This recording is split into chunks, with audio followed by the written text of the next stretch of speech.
Today on an all-new Dr. Phil. An alleged serial killer in South Carolina. Todd put me on the ground and handcuffed me and cuffed my ankles and put a ball gag in my mouth. Where does he take you? Into a storage container. He left me bound, and he also put a chain around my neck. He watched you. He chose you. And then he eliminated the person you loved. He shot Charlie in the chest 3 times. He said it was easier to control someone if you took someone they loved. He let me know that if I fought back, he would kill me. And then he raped me. Did you think you were going to die? He didn't want to kill me. He wanted to keep me. That's why I did what I had to do to survive. On November 3rd, a shocking discovery made national headlines. 30-year-old missing woman Kayla Brown was found alive in what authorities described as horrific conditions, chained at the neck like a dog and locked inside a storage container on an isolated plot of land in South Carolina. Kayla and her boyfriend, Charlie Carver, went missing on August 31st. When she was found, police said Kayla had been held captive for more than 2 months by Todd Colehep, a local realtor who Kayla says hired her to do odd jobs around his property. Kayla says when the metal gates locked behind her, her nightmare began. A disturbing discovery in South Carolina, a woman missing for more than 2 months, found alive, chained inside a storage container. And this morning there's an urgent search underway for more potential victims. A woman who's been missing for more than 2 months has just been found. And when you hear the details, they are nothing short of jaw-dropping. Frederick County Sheriff Chuck Wright says deputies discovered Kayla Brown because she was knocking on the inside of that metal container. Authorities say Brown was chained by her neck and ankle in a padlocked metal storage container, roughly the size of a school bus. She'd been missing since August, along with her boyfriend, Charlie Carver. The container was tucked behind trees, close to a farmhouse where Colehep would stay when he was not at his home. DailyMail.com got the first photos of the container where Kayla was held. A day later, the body of her boyfriend, Charlie Carver, was also found on the property. The owner of the property, Todd Colehep, is a registered sex offender and was arrested and charged with kidnapping. Brown worked for Colehep. The Anderson police chief says she started cleaning properties for him shortly before she went missing. Brown told deputies that she witnessed that man, Todd Colehep, shoot and kill her boyfriend. This isn't Colehep's first run-in with the law. In 2001, he was released from prison after serving time for the rape of a 14-year-old neighbor at gunpoint. When you find a woman chained inside a big metal container on a man's property, you know that that investigation is just getting started. After Kayla's rescue, police searched the property for her boyfriend Charlie's body. What they found was bone-chilling. Not 1, not 2, but 3 bodies were buried on Colehep's land. Police believe they were dealing with a potential serial killer. He has since been linked to 4 more unsolved murders.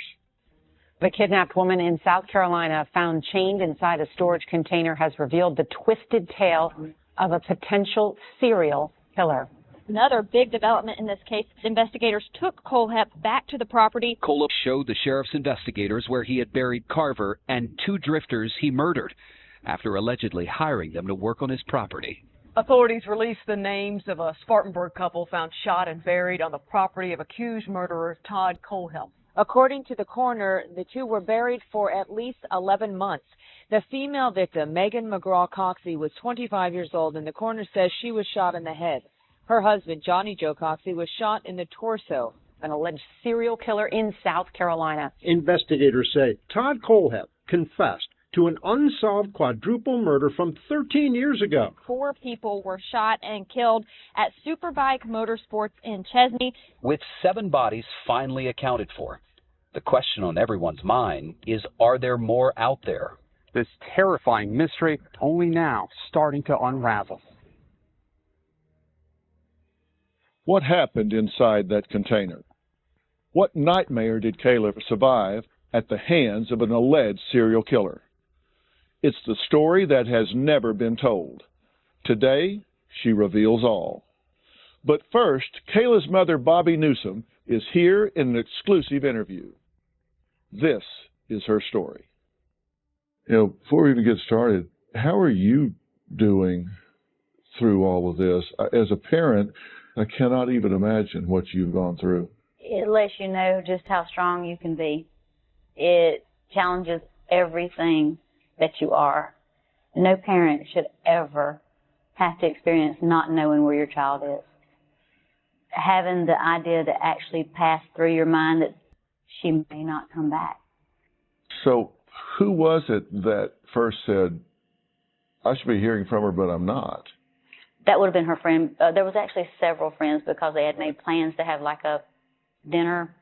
Yeah, and she doesn't show, and they don't hear from her. Exactly. And, they were calling her to make sure everything was, and get a time and stuff like that.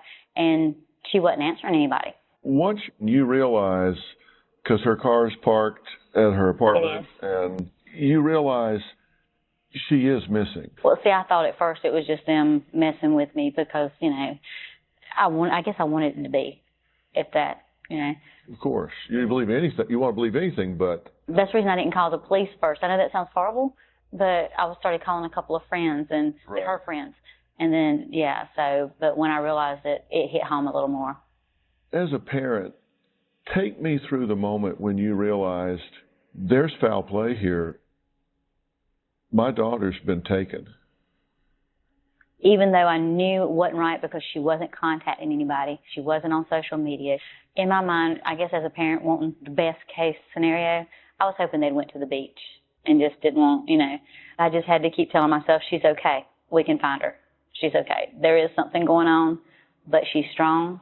If she's with Charlie, I knew him. They're both very strong people, both very happy with life people. This bizarre and frightening story began last Labor Day weekend. 30-year-old Kayla Brown and her 32-year-old boyfriend, Charles David Carver, went missing near Spartanburg. September, I was given 2 missing persons cases, one for Kayla Brown and one for Charles David Carver. At first, I had to make sure that this was just not a couple that had run off and wanted to be away from family or friends and are moved to a different place. We started getting tips from family members and friends stating that this was not like their family members. Kayla's dog, Romeo, was found in the apartment with no food and water. Most of their personal belongings was still left. Their clothing, different items that they would need, things like that someone would naturally take with them if they were going on a trip or wanted to move away. Once you said, something's gone wrong, this isn't a stunt, they're not off somewhere at a beach or whatever, once it hits you, there's foul play here. Somebody's done something to my daughter. What was your theory about what had happened? I had a couple of different theories, like they're both very trusting people. Maybe they went to help somebody and foul play happened that way. I didn't want to have a theory. I didn't want to think something bad had happened. You knew that they were both missing at the same time. Yes. So you thought whatever's happened has happened to both of them? Yes. Was there ever a time that you were suspect of Charlie? With it being my daughter, I'm like, well, of course. I mean, everything went through my mind. Right. I was even like, well, maybe they got in an argument and took off and then they, went their separate ways and for whatever reason they can't get back, the car broke down. Or, I wanted to think the best case scenario with everything. But, there was a point, but it didn't last because I know what kind of person he was.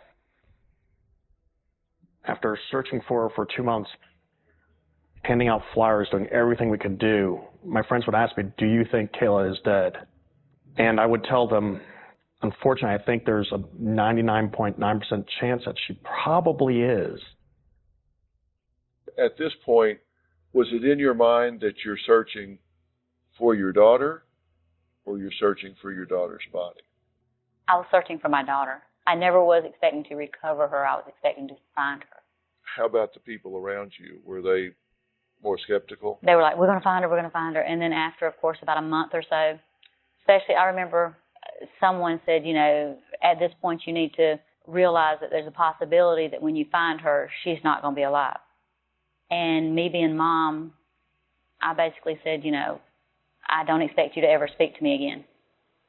I know that might have been a little harsh, but that's not something a mom wants to hear. And I was like, my daughter may be going through something really horrific right now, but she's out there, and I'm going to find her. You believed and assumed she's alive. She's out there. She's alive.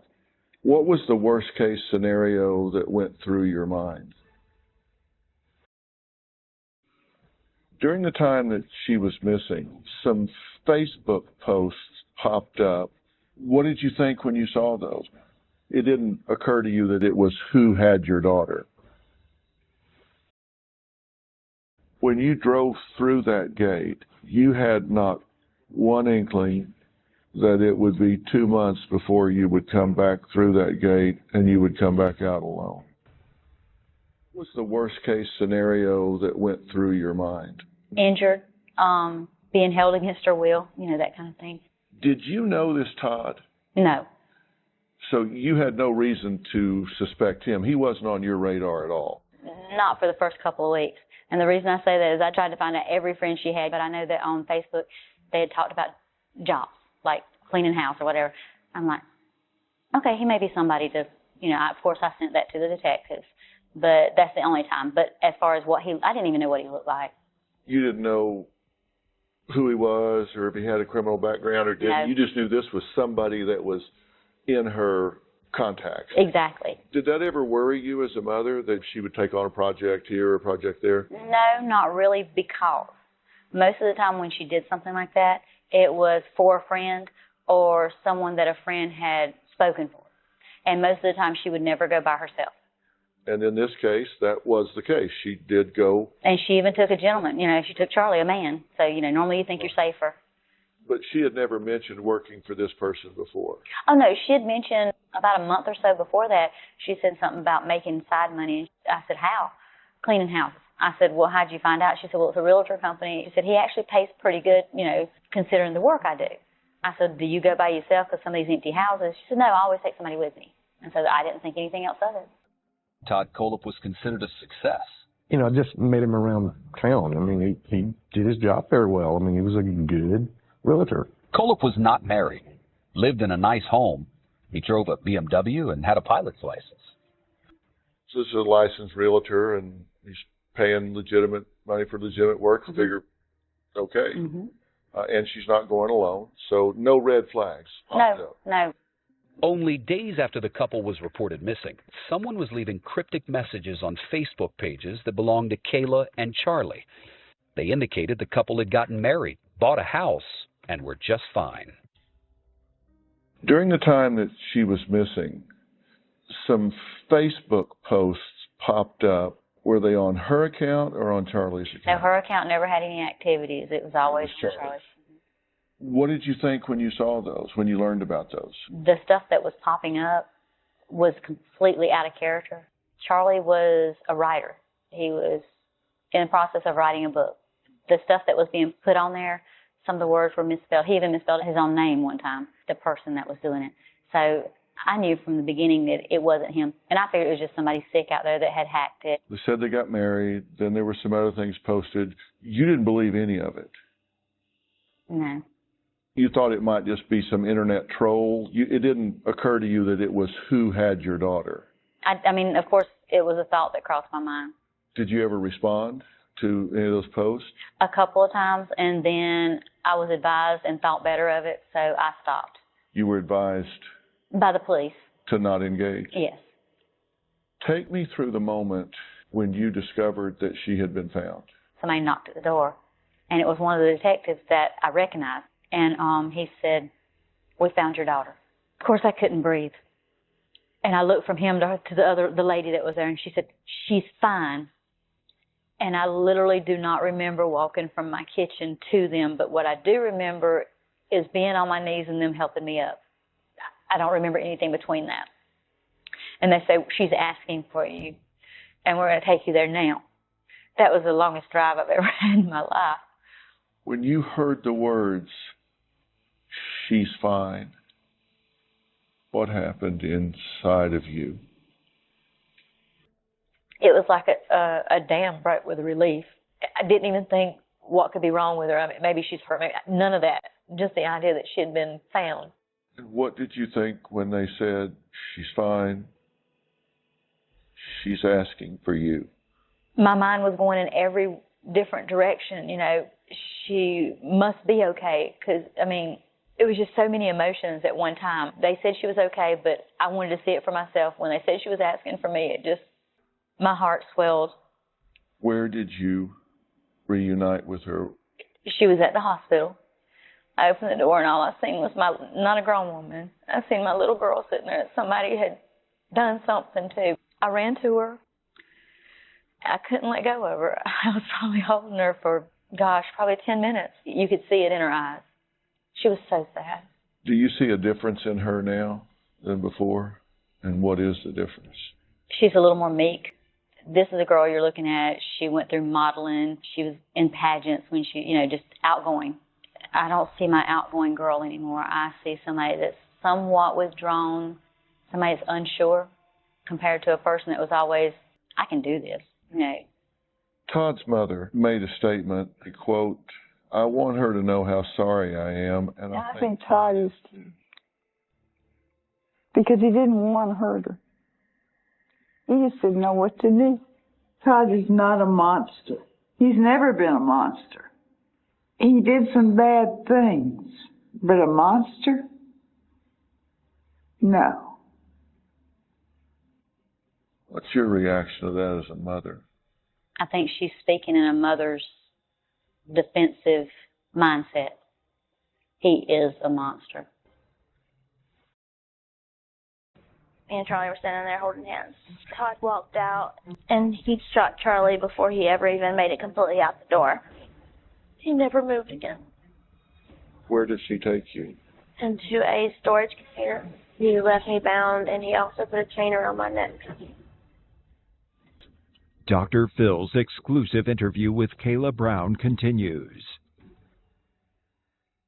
What happened to Kayla Brown during the 2 months she spent chained up inside a dark storage container? Today, in an exclusive interview, she reveals the horrific details of her ordeal that made headlines around the world. I can't tell you how glad I am to meet you. So, I've done these cases and stories where you weren't here to talk to. I guess we'll kind of start at the beginning and go from there. So, tell me about your life before this all happened. You were in a relationship with Charlie. Yes, sir. We had been very good friends and casually dating for about a year. But we had only been like in a serious relationship for 4 or 5 months. Were you all planning to get married? Yes, sir. And tell me about Charlie. Charlie was just a wonderful person. He's one of the best people in general I ever met. He lived his life to make others smile. If Charlie couldn't make somebody smile, his day wasn't complete. He was always joking around and laughing, and he was just a very, very special man. You were with him going to do a job. Yes, sir. And had y'all done jobs together before? Yes, sir. We had cleaned several homes for this man, for him to sell them. Right. He was a real estate agent. How did you learn about these jobs? How did you find out about the opportunity? I was on Facebook, and I was talking about finding more work. Todd contacted me and said that he would pay me to clean his houses. So he contacted you on Facebook? Yes, sir. We didn't have any contact any other way besides Facebook. Okay. So on your Facebook page, you have, like everybody else's Facebook page, you had pictures and activities you did, so he would know something about you from that. Yes, sir. My point being, this wasn't something random. Todd knew who you were. Yes, sir. He had the opportunity to study you before he reached out to you. Yes, sir. How many jobs had you done for him? About 4, maybe 5. Was Charlie there each time? Yes, sir. And how did he respond when you showed up with Charlie? Well, he told me that that he was going to pay me a certain amount for the job, and that if I wanted to bring someone with me, that he would not pay me extra, but if I wanted someone to help me, whether I paid them or not, that was up to me. But he told me I could bring someone to help me. So he didn't mind when Charlie was there. Yeah. How did he treat you two on the first job? He was nice, polite, just a regular businessman, nothing inappropriate or anything like that, just regular somebody going to do a job for somebody. Was he around a lot while it was going on? No, sir. We would go to his house, pick up keys, get the address. I never went inside his home. He always came out and brought me the keys. We would put the address in our GPS. We would go clean the house. When we were done, we would return the keys, and he would give us a check. Yeah. How frequently would he call you about a job? I think we did 2 1 month, and then 1 month, and then 2 the last. So this was over a 2 or 3 month period? Yes. Did he ever contact you between jobs? Did he friend you on Facebook or anything? We had been friends on Facebook for several years. But, I mean, he would ask how I was doing and stuff like that. Nothing, no real communication. So all the data you had was in the plus column? Yes, sir. He paid you on time, he gave you reasonable jobs, he did, everything was plus, no red flags? No red flags. Okay. So on this day, and was that day August 31st? Yes, sir. You go to do a job. Yes, sir. And did you go to pick up keys? Yes, we went to his house to pick up keys, and he actually took us to the property this time instead of just giving us the GPS address because it was his personal property, and he said he had to unlock the fence for us. Okay. And this is a big property, like 95 acres or something like that. It's a big place. And you open the gate at the road? Yes, he opened the gate at the road. Yeah, but it's at the road, and then you drive in? Yes, sir. And how far back did you drive in on this day? Probably about half a mile, 3/4 of a mile. It's out of sight of the road? Yes, sir. Okay. And what was back there? There was a large garage. At the time, I could see that it was 2-story. By the time, I didn't know what was on the second floor. There was a small, garden shed, and there was a large storage container. And that's all I saw. When you drove through that gate, Todd gets out, opens the gate, his car drives through, your car drives through. You had not one inkling, not one awareness that it would be 2 months before you would come back through that gate and you would come back out alone. You say he came out shooting. I look up, he walked out, and he had the gun in his hand. Where did he shoot him? Closed captioning provided by... We now return to Dr. Phil's exclusive interview with Kayla Brown. When you drove through that gate, Todd gets out, opens the gate, his car drives through, your car drives through. You had not one inkling that it would be 2 months before you would come back through that gate and you would come back out alone. I had no idea. Not one thing cued you No, sir. that the man you loved would die inside that gate. No, sir. When you look back now on driving through that gate and following him down the road, what's your reaction to that? I always feel like I should have known better, but there was really no way I could have. We look back in hindsight and we sometimes see things that we don't see the first time, but for the life of me, if you paid more attention, I don't know what it would be that you would have seen. Looking back, is there anything that you wouldn't see then, but looking back now, you say, okay. Yeah, after he unlocked the gate and he drove his vehicle through and we drove our vehicle through and he got back out of his car and locked the gate back behind us. And it didn't seem odd then. I figured maybe he had animals out there or something, but I didn't know why. And it didn't seem like a big deal. He told me it was a farm. But now thinking back, why did he lock the gate back? Why did he lock the gate back? So you go to this 2-story structure, right? Yes, sir. And what happens then? We go inside. It's a garage, fairly large garage. We go out inside. He tells us that we're going to be clearing some underbrush, that he made some trails and that the brush was growing up and he wanted to take hedge clippers and clip the underbrush. He gave us both a bottle of water. He gave us both some hedge clippers, and he said he was going to take us and show us what trail he wanted us to start on. And then we walked out the door and he said that he needed to go back in and get something. And how long was he inside? 2 to 5 minutes. Were you standing by your car, or were you? No, we parked the car probably about 100, 150 feet away from the building, and we walked down to the building. But we were standing, the garage doors were closed, and it had a regular door on the side, and we were standing beside that door. Me and Charlie were standing there holding hands. Take me through the next few moments when he walks back out that door. We were standing there, and I look up, and I didn't realize what was going on at the time. But he walked out, and he had the gun in his hand, and he pretty much shot Charlie before he ever even made it completely out the door. And then I got lost. I didn't know what was going on. I didn't know what to do. I just stood there. When he came out the door, you say he came out shooting. He wasn't even all the way out the door. Yes, sir. And where did he shoot him? In the chest, 3 times. Rapid? Yes, sir. And did he say anything? Not at first. Not until he grabbed me and told me to come inside or I'd join Charlie. What was his demeanor when he grabbed you? He was completely calm and reserved, and it was like nothing out of the way had even happened.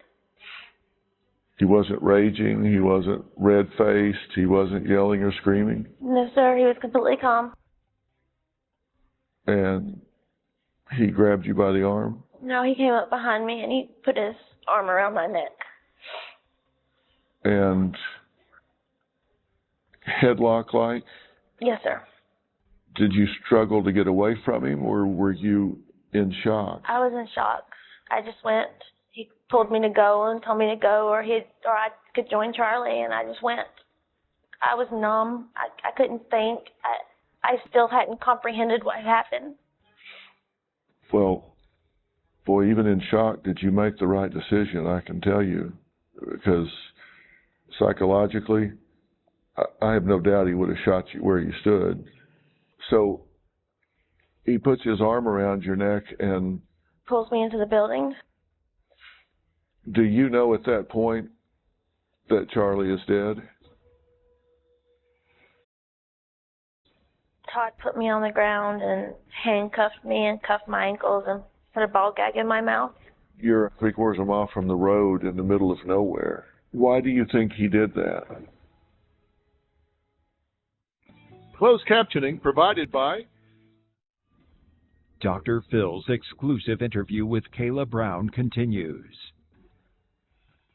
Todd Kohlhepp lumbered into court today on kidnapping charges. The county solicitor telling the judge what Kayla Brown described as her boyfriend's last moments after they were kidnapped in late August. And she witnessed the defendant shoot Charles David Carver. Do you think Charlie knew he was shot? No, I don't think Charlie knew anything. Do you know at that point that Charlie is dead? I was pretty sure. I was pretty sure. But I couldn't believe it. I kept looking at the door waiting for him to come in. I saw it happen, but my mind couldn't let me believe it was true. I just kept staring at the door. Was he moving at all when you went in? He never moved again. And I believe he died almost instantly. So he pulls you inside. You're standing there looking at the door, hoping against hope that he'll come in. And of course he doesn't. What happens next? Todd put me on the ground and handcuffed me and cuffed my ankles and put a ball gag in my mouth. And then he told me he had to go take care of Charlie.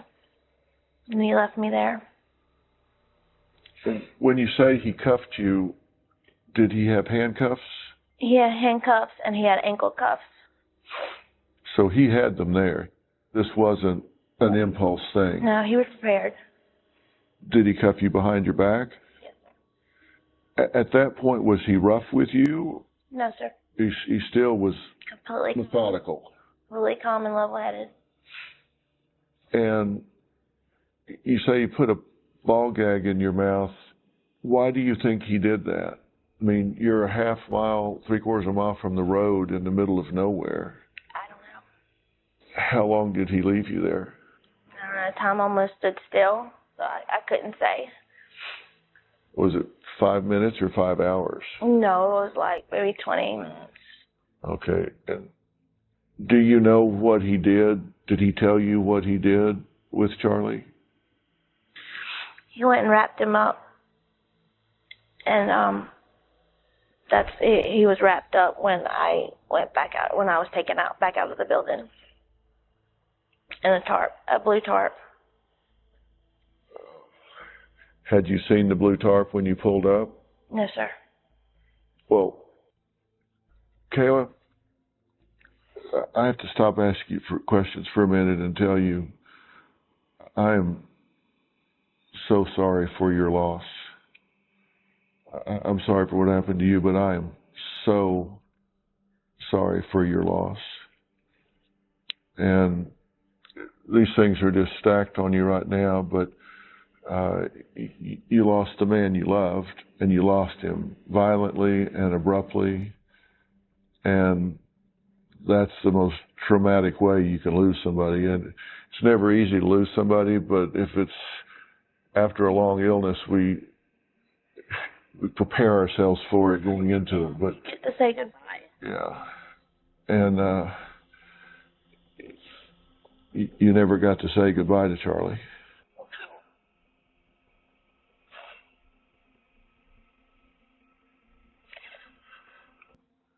Have you said goodbye to him in your mind? I'm still trying to. What do you say to him now? I apologize a lot, because it was my job. She was there with me. I'm sorry about that. You're saying that because, but for you taking him out there, he would not have been shot? Yeah, but I'd made sure he'd be there that time. How so? He told me I could bring anybody with me to help in the other jobs or whatever, but I always brought Charlie. When we went to his property, I was thinking about bringing someone else because Charlie had to work on the day he originally wanted us to come, and he said that since it was his personal property, he would prefer only that me and Charlie come. He didn't want anyone else knowing where he lived.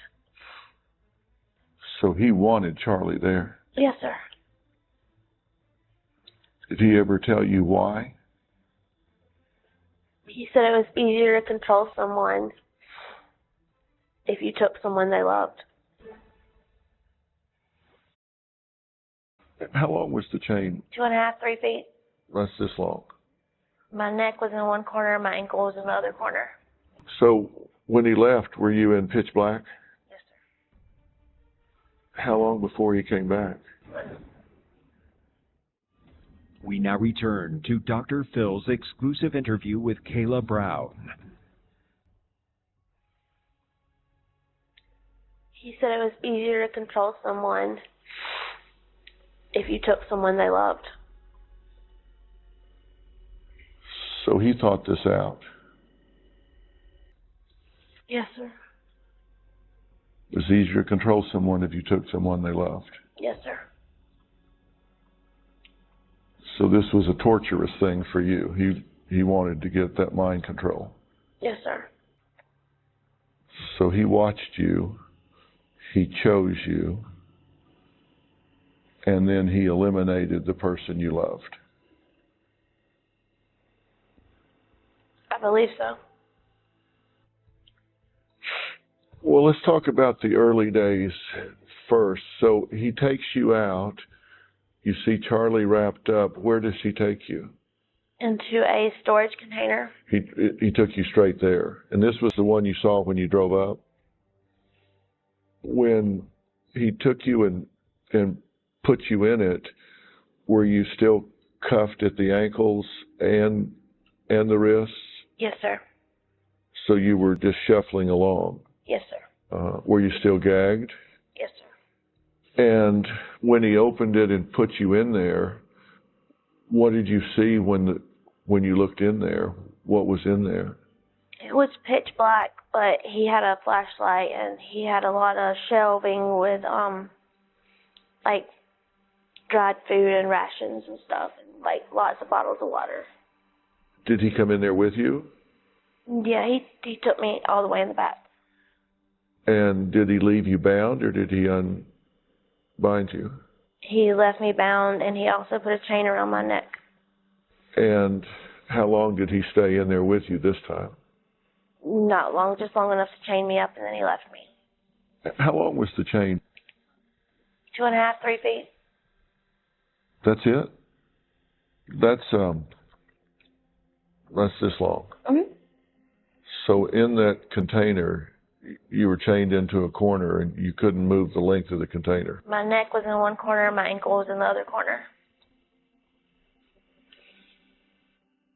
And this is August 31st. It's hot. Yes, sir. And you're in a metal storage container. Yes, sir. Was it really hot in there? Yes, sir. It's very, very hot in there. Before he left, did he uncuff you? No, sir. He left you cuffed and chained and gagged? Oh.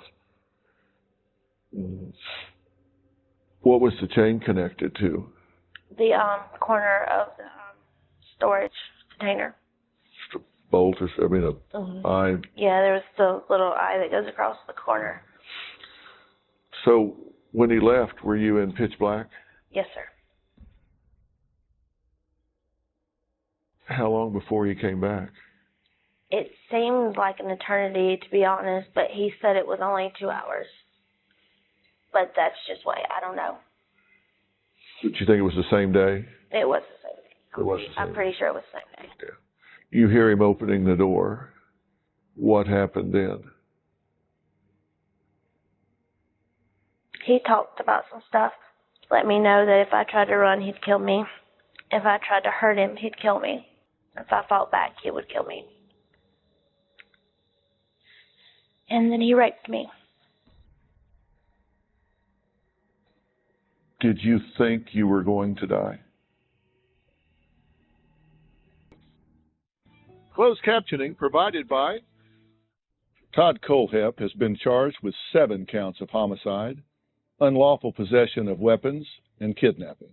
Tomorrow, in part 2 of our exclusive interview, Kayla claims her alleged kidnapper had twisted plans for their future together. You do not want to miss that. Plus, was Kayla the first woman Todd Colehep allegedly held prisoner? Kayla claims there was a woman who came before her. What does she know about her and the other bodies buried on the property? That's all tomorrow. If you want to help Kayla in her recovery, we're opening a viewer donation fund. Go to whengeorgiasmiled.org, click on the donate button, and check emergency funds for individuals in crisis. Thanks for watching.